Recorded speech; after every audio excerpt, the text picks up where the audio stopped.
Hello everyone, welcome to Anthropology Analytica. I'm Dr. Arjun Bopanna, your anthropology faculty at InsightsIAS. So in this video, we shall discuss the following question. Critically examine the concept of tribe-caste continuum and its relevance in contemporary India. So this is one of the model to explain the interaction between tribe and caste in India. Or in other words, to explain how to define tribe and how to define caste. So unlike in other countries, the tribals and the non-tribals are not exclusive and cannot be defined in separate compartment. In India, they have always interacted with each other. So therefore, certain tribal features has entered into the caste system and certain caste features has entered into the tribal society. So in that context, we need to study and understand what is this tribe-caste continuum. So that is what this question is asking you to write. Okay, what is this tribe-caste continuum? And the second part of the question is talking about the relevance of tribe-caste continuum in contemporary India. How is it still relevant? So let's see the structure of this particular question. So you give a brief introduction, of this tribe-caste continuum, the context of tribe-caste continuum. You can give the brief background of how difficult it was to define what is a tribe and what is a caste that the Britishers faced during the census operation. So having given that context in about 3 to 4 sentences, you will then move on to the first part of the question, that is to explain the concept of tribe-caste continuum.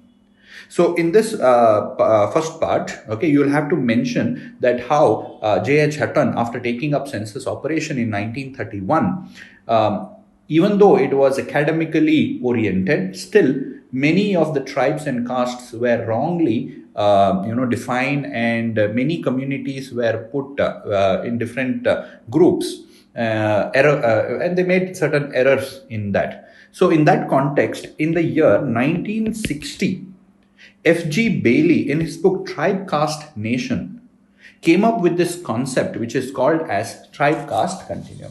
According to him, we should avoid seeing tribals and castes separately. We should not look at them as separate entity. Rather, they are constantly, since they're constantly interacting with each other, we need to look at them in structural terms. So we need to distinguish between caste and tribe in structural terms, and need to view them in the form of continuum. That is what is tribe-caste continuum.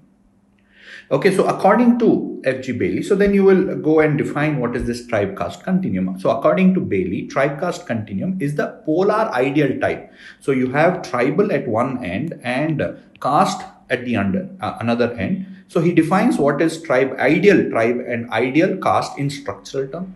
He defines what is caste in ideal terms, structurally.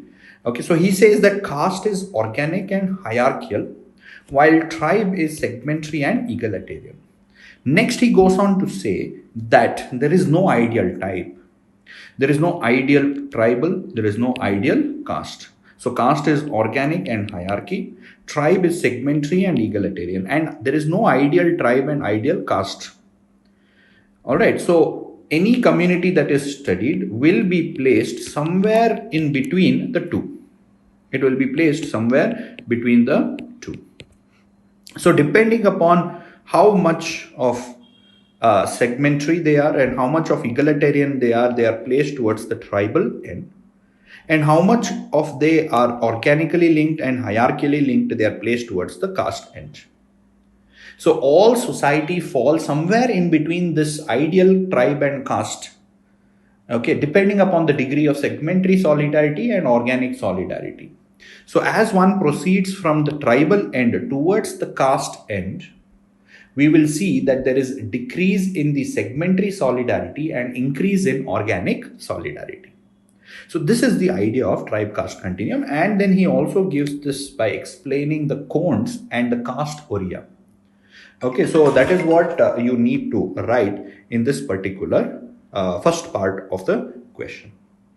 In the next part, we'll have to discuss about the relevance of tribe caste continuum. Is it still relevant? Yes. So today what is happening is, because of the cultural contact, the both caste and tribe are undergoing change. So therefore the gap is narrowing and they are becoming more and more homogeneous because of culture contact, globalization, industrialization, urban migration, etc. The tribes are adopting caste features while caste is adopting tribal features. So therefore the gap between the tribal and caste is narrowing. Okay, and therefore this concept is has to be reviewed and analyzed in the contemporary times.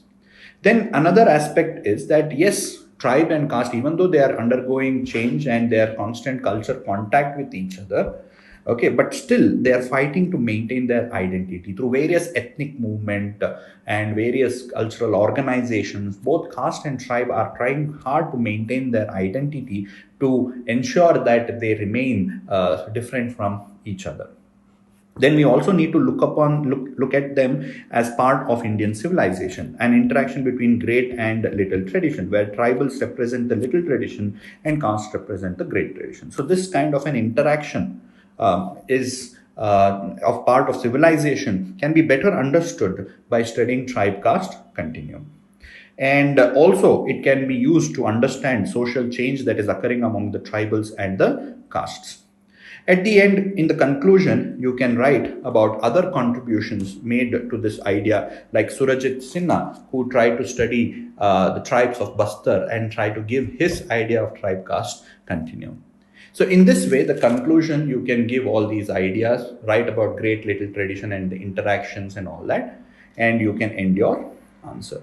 So this is the answer for this particular question. In the next video, we shall discuss about tribal youth dormitory. I hope this video was useful. Thank you for watching.